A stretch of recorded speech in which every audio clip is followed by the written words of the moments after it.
దేవునిని కూడా ఒక విషయం గమనించగలిగితే, యోసేపు జీవితంలో, తన జీవితంలో ఎన్నో శ్రమలు వచ్చినాయి, ఎన్నో ఇబ్బందులు వచ్చినాయి, ఎన్నో ప్రతికూల పరిస్థితులు వచ్చినాయి. సొంత వారే కాదన్నారు, నా అనుకున్న వారు విడిచిపెట్టారు. అన్ని పరిస్థితులు కూడా మూసుకుపోయినాయి, అన్ని దారులు కూడా మూయబడ్డాయి.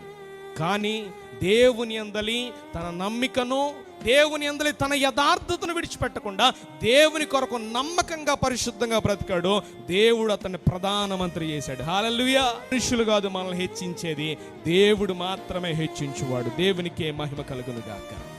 హలో, నువ్వే స్థాయికి వెళ్ళినా దీవించిన దేవుణ్ణి మర్చిపోకో. నీకోసం ప్రార్థన చేసిన దైవజనుడిని మర్చిపోకో.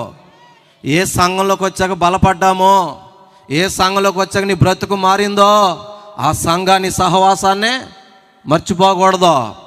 ఏ కన్న తల్లి నీ కోసం రక్తం కార్చిందో, ఏ కన్న తండ్రి రాత్రి పగల కష్టపడి నిన్ను పెంచాడో, ఆ తండ్రిని కూడా ఏం చేయకూడదురా. ఎస్, నిజమే, మీ అమ్మ దగ్గుతుంది, మీ నాన్న చిరాకు చేస్తున్నాడు, భాగ్యం అనుకో.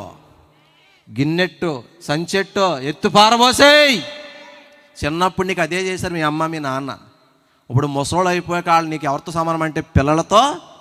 వాళ్ళకి సేవ చేసే అవకాశం వస్తే, ఈ జన్మలో నాకు దేవుడు రుణం తీర్చుకునే అవకాశం ఇచ్చాడని ఏంటి శుభ్రంగా కడిగి మంచి ఆహారం పెట్టి అత్తుకో.